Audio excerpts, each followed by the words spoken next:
Ma haqqullah 'alal ibad? Masih ingat?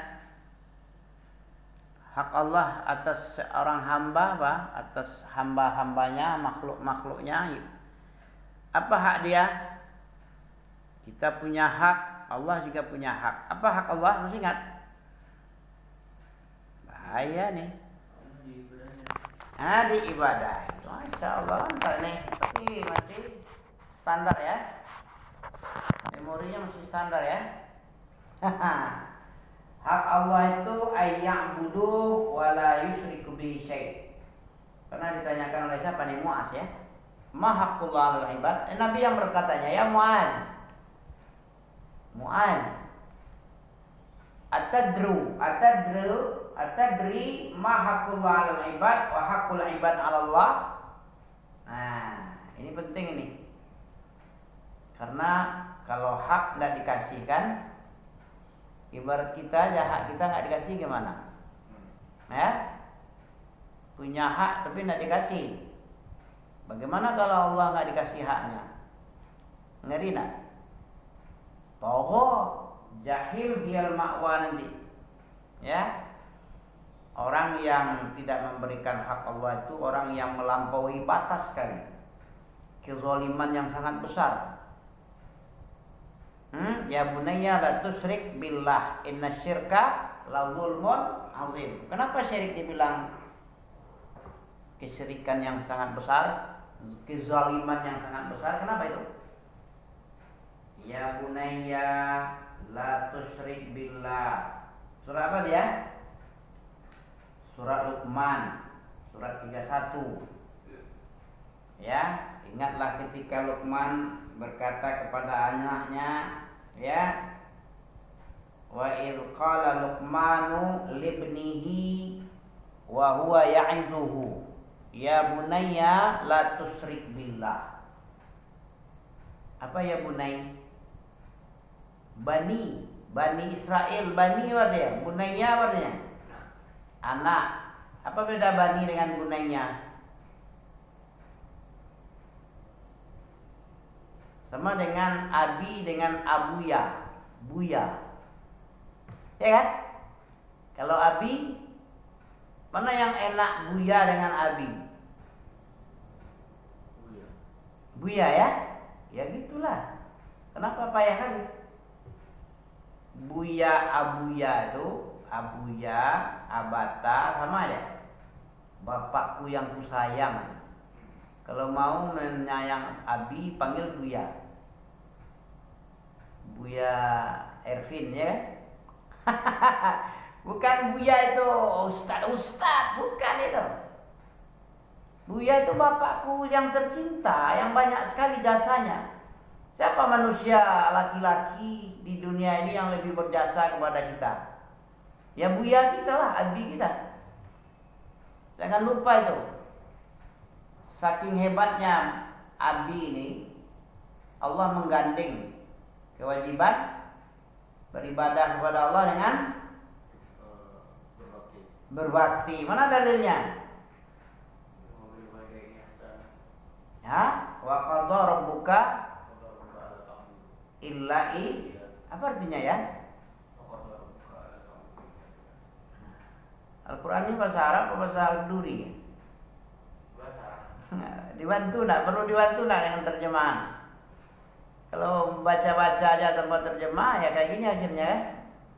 Kita baca tidak paham. Ya kan? Dibantu dong. Kalau bisa beli nih hadis-hadis yang ada terjemahnya, Al-Quran ada terjemahnya, ini penting. Gak cukup waktu untuk kayak gini. Belajar dengan cara begini tidak berhasil. Harus ditambah-tambah dengan apa kita sendirilah, ya kan? Kalau enggak ya bisa juga daripada enggak ada, memang ada lah. Tapi kalau diandalkan hanya pertemuan kayak gini, tematik kayak gini, ya kasihan juga hasilnya ya.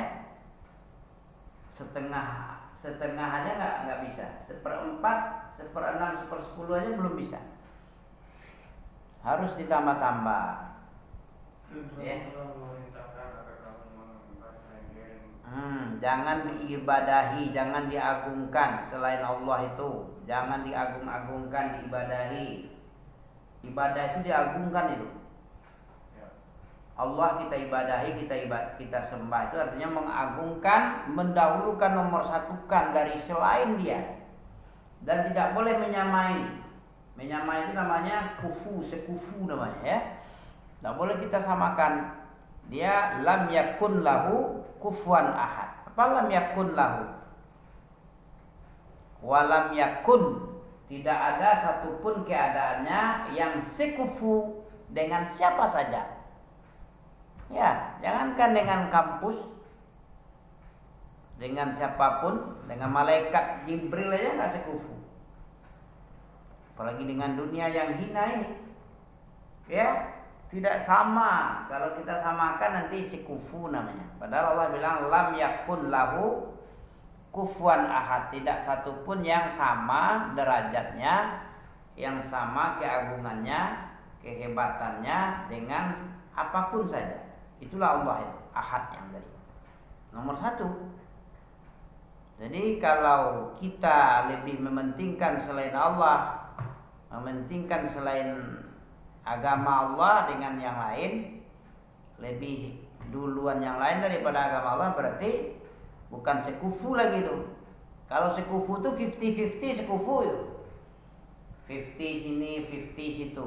Nah, itu namanya sama. Mestinya bukan yang seperti di surat Al-Qasas. Apa surat Al-Qasas? Ayat 77. Kalau bisa ambil itu seperti Al-Qasas ayat 77, sesuai dengan Quran. Kembali kepada Quran dan Sunnah, kan ada slogan itu ya. Kembali kepada Quran, tapi mulut aja banyak orang. Heran namanya. Kembali apa arti yang kembali ini? Kembali itu dicocokin amalan kita dengan perbuatan, itu baru kembali sesuai dia. Cocoknya kita ini dalam hidup gimana dia? Yang idealnya itu seperti yang dalam ayat itu apa? Kerjaan amalan kita di dunia seperti 77 itu. Wabtaghi fima ataqallahu ad-daral akhirata wala tansa nasibaka minad dunya wa ahsin kama ahsanallahu ilaik. Innallaha la yuhibbu wa la tabghil fasada fil ard. Innallaha la yuhibbu mufsidin. Engkau cari, ya ini baru. Kau cari akhirat dulu. Akhirat itu dicarilah. Wabtaghi fima ataqallah. Kamu cari apa-apa yang Allah datangkan kepadamu dalam bentuk surga, dalam bentuk akhirat. Ya, ada isi akhirat itu dua aja. Tidak mungkin disuruh cari neraka. Cuman surga yang disuruh utama.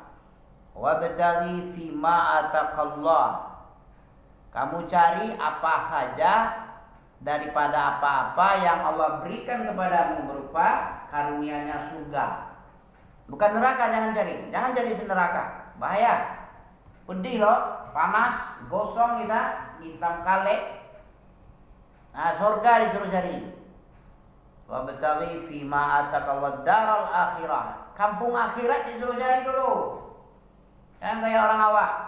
Orang awak ketika merantau pesannya sama anaknya. Yuang, yang cari dunia, tapi jangan lupa akhirat. Tabligh ada. Tabligh itu. Tabligh. Tak segitu kalau yang sesuai Quran. Kembali kepada Quran Sunnah itu tengok. Surat Al-Qasas. Yuang, pailah merantau yuang di kampung dan berbunuh balun. Ada ya?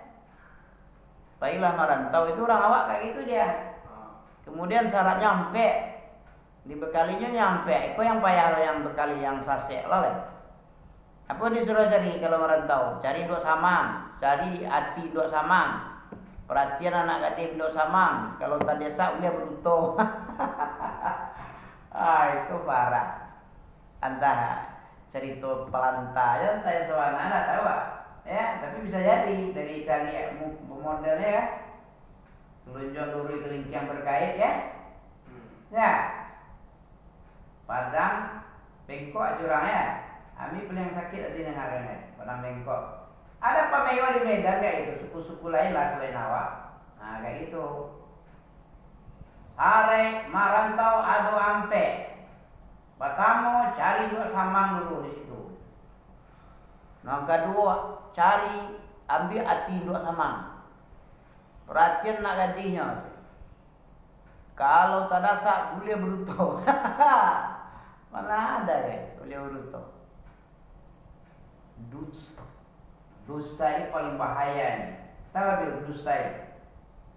Apa bahaya dusta? Dajjal lah. Dajjal memutar balik fakta itu dusta itu. Tengok si iblis itu. Aku sayang kepadamu Adam. Aku sangat prihatin denganmu. Aku dengar-dengar engkau tidak selamanya di surga ini. Nah, kalau seandainya kamu selamanya di surga, bahagia sekali saya. Tapi aku dapat kabar engkau tidak selamanya. Buktinya apa? Buktinya kamu dilarang mendekati pohon huldi, pohon huldi disuruh namanya itu pohon itu. Ya, tahu nggak kamu? Kenapa dilarang? Karena Allah tidak ingin. Buktinya apa? Allah tidak boleh mendekati apa ini, pohon ini. Karena kalau kamu dekati nanti kamu khuldi, nanti kekal di surga. Allah tidak ingin kamu kekal di surga. Harus keluar dari surga. Nah, makanya dilarangnya kamu mendekati pohon khuldi. Padahal nggak ada. Allah bilang, wala taqraba hadhihi syajarata fatakuna minaz zalimin. Ditambahnya khuldi dengan bohongnya tadi. Nah, supaya Nabi Adam tergoda, istrinya tergoda. Ya juga ya. Begitu. Oh itu sebabnya kita dilarang ya. Nah, menipu itu karena dusta tadi. Padahal Allah tidak ada bilang-bilang kayak gitu. Dia aja pandai-pandaian. Karena dia terusir, dibuatnya pula orang biar terusir. Nah, itu sifat jelek itu kayak gitu. Sifat kalau sudah jelek, dia akan melahirkan kejelekan berikutnya, kejelekan berikut. Ya, makanya kalau jadi orang baik, dia akan melahirkan sifat-sifat baik berikutnya, beranak-anak dan beradik-adik ya. 1, 2, 3 kayak Nabil juga. Nabil lahir, kemudian Nofal, itu Nafis, Najah. Habisnya apa lagi? Nandi. Mudah-mudahan ya. Nah, beradik-adik ya. Kesalahan gitu juga, kebaikan pun gitu juga. Biasa kita baik akan baik terus. Biasa kita jelek, bohong aja lah dulu. Kita bohong sekali ini. Untuk nutup bohong pertama, bikin bohong kedua. Untuk nutup bohong kedua, bikin ketiga. Begitu. Makanya sunnah itu ada 2. Sunnah apa? Sunnah kebaikan, sunnah kejelekan. Tapi kalau bid'ah cuma dolalah. Kalau sunnah ada sunnah hasanah, ada sunnah sayyi'ah. Kalau bid'ah nggak ada bid'ah hasanah, bid'ah dolalah yang ada. Nah, ini akidahnya ya. Akidah ini. Jadi begitu. Sampai mana tadi? Apa yang ngomongan tadi? Sampai apa setuju? Hah? Yang terbawa yang di dunia. Ya, carilah akhirat. Jangan kayak kita orang-orang yang tak berilmu. Wala tattabi'u ada tuh. Jangan engkau ikuti orang bodoh katanya. Dalam surah Asyura ada, coba tengok, ada surah Asyura. Surah Asyura. Tsumma wala tattabi' ahwa alladzina la ya'lamun. Bukan surah Asyura, surat Al-Jasiyah ya. Al-Jasiyah itu. Ya, surah Al-Jasiyah. Surah apa tuh? Surah keberapa dia Al-Jasiyah? 45. Ya. Tsumma ja'alna ala syariatin, ya kan? Ada di situ. Ayat berapa ya? Ini Al-Ahqaf. Nah, kita disuruh mengikuti apa yang diberikan oleh Allah Ta'ala. Jangan ikuti hawa orang-orang yang tak berilmu. Nah, kayak tadi tuh. Baiklah merantau dulu baik buyuang di kampung alun pegunung balun. Alun pegunung balun katanya. Ya, kalau merantau cari basmange, cari pitih di situ. Ya. Ini surat Al-Jasiyah ayat 19. Ya. Umma ja'alnaka ala syari'atin minal amr. Ya. Kemudian kami ya Muhammad menjadikan engkau di atas syariah, di atas peraturan-peraturan halal haram, pokoknya agama Allah, syariahnya agama Allah nih. Kamu dijadikan di atas ya al-jasiyah, bukan al-asyura, bukan. Ya, ayat 19. Ayat 18. Ayat 18. Ya, ayat 18 ada ya. Tsumma ja'alnaka 'ala syari'atin minal amr. Ini yang dimaksud adalah Islam yang sempurna, jangan ditambah, jangan dikurang. Fattabi'ha, ikuti syariat Allah, agama Allah ini yang lurus ini.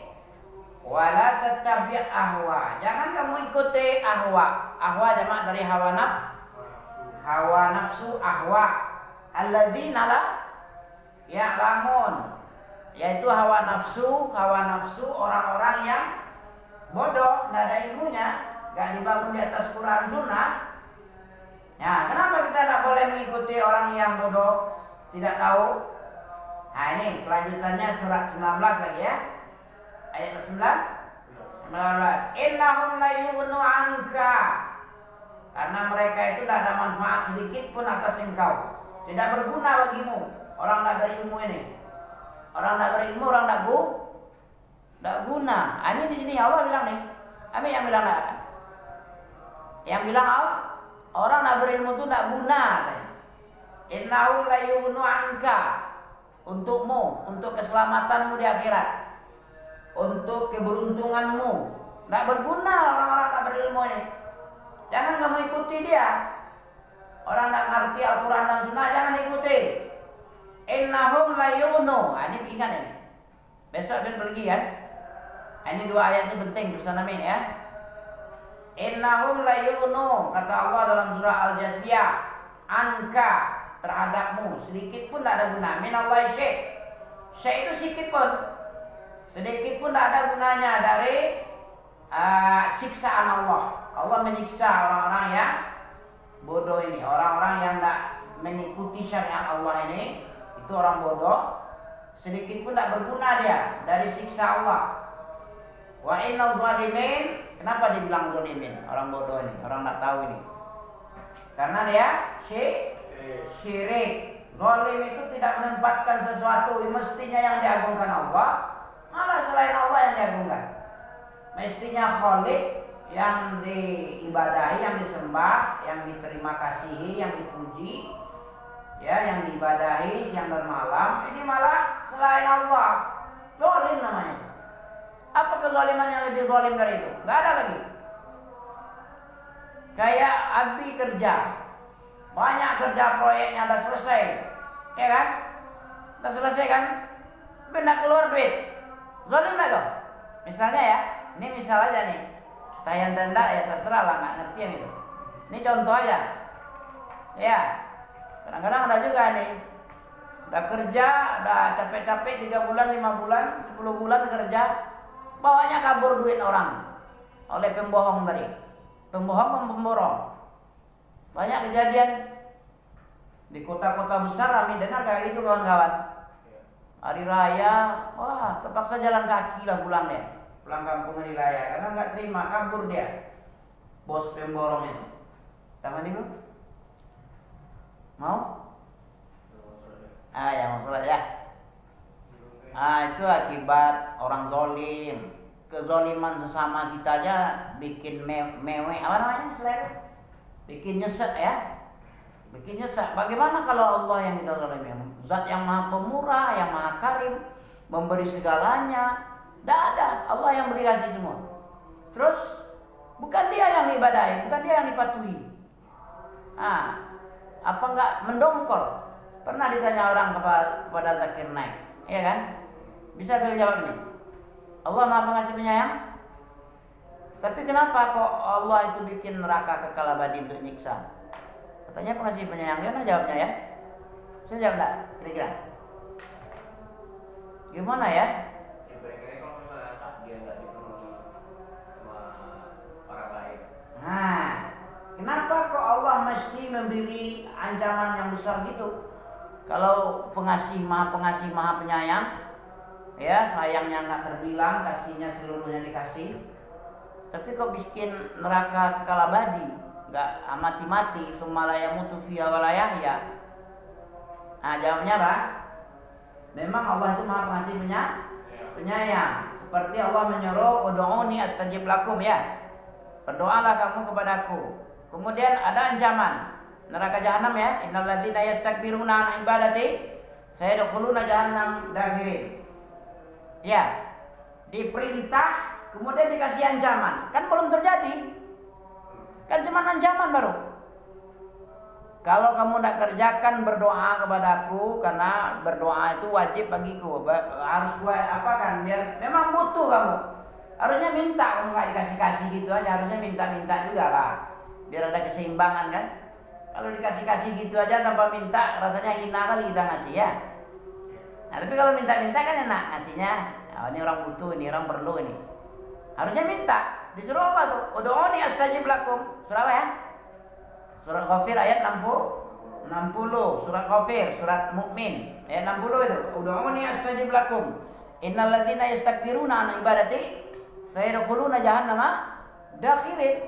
Orang-orang yang merasa tidak butuh berdoa kepadaku, sombong dia, akan aku masukkan ke jahanam dalam keadaan hina. Disuruh tapi tidak diabaikannya, kayak setan itu mengabaikan perintah dia. Kemudian dia ancam lagi, tetap juga tidak berdoa dia. Pantas tidak dia dimasukkan jahanam? Tadinya baru diancam-ancam kan? Allah itu tidak ingin kita ini sombong. Kita mestinya berdoa karena memang kita butuh. Jangan butuh acuh tapi butuh tapi acuh. Kan gak enak itu. Kalau butuh ya butuh aja, kita nampakkan kebutuhan kita. Kita hormati dia. Kita hargai orang yang memberi itu.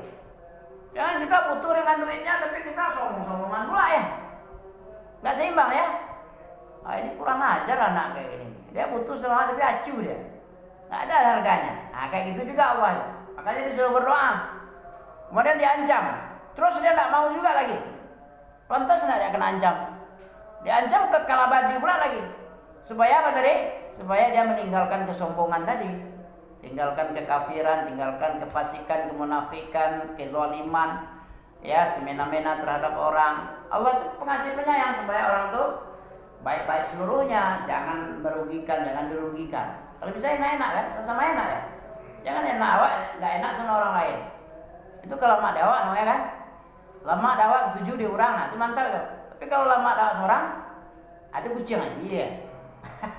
Kucing aja kayak gitu dia. Dia respect dengan apa? Sensitif dengan perasaannya, tapi sama perasaan orang enggak. Ini enggak adil ini, zalim ini. Pincang ini. Harusnya diancam ini. Diancam, diperingatkan, dia diancam. Masih juga bandel baru neraka jahanam. Sekarang kan masih ancaman loh. Belum terjadi neraka jahanam kan? Nikmat Allah aja baru sekarang ya. Nikmat, peringatan semua. Belum ada jangan ancaman deh. Dia sudah diancam ketika hidup, tapi tetap juga bandel. Ya bagaimana lagi? Pilihan dia kan? Allah zalim enggak? Enggak zalim. Allah pengasih penyayang. Diperingatkannya bagus-bagus, kayak pakai ancaman segala macam. Tapi tetap juga dia bandel. Ikuti syariat, jangan ikuti ya. Tetap juga diikuti ahwa orang yang ada berilmu. Ya pantas dia kena jahanam. Ya. Itu makanya Allah kalau dia pengasih penyayang itu bikin neraka ya. Coba tak bikin neraka. Seenaknya aja serewel itu. Orang kafir-kafir itu. Orang India seenaknya aja membunuh orang, seenaknya aja menzalimi orang. Ya, karena Allah pengasih penyayang, dibikin neraka jahanam kekal abadi. Untuk mengancamnya dulu, biar taubat dia. Nah, gitu. Itu jawaban. Allah pengasih penyayang tapi bikin neraka jahanam. Bagaimana cara memahaminya? Ini omon-omon ini. Pengasih penyayangnya omon ini mungkin ya. Agak gitu ya. Ya, kita siap-siap untuk maghrib. Subhanallah wa bihamdika asyhadu an la ilaha illa anta astaghfiruka wa atubu ilaik. Assalamualaikum warahmatullahi wabarakatuh.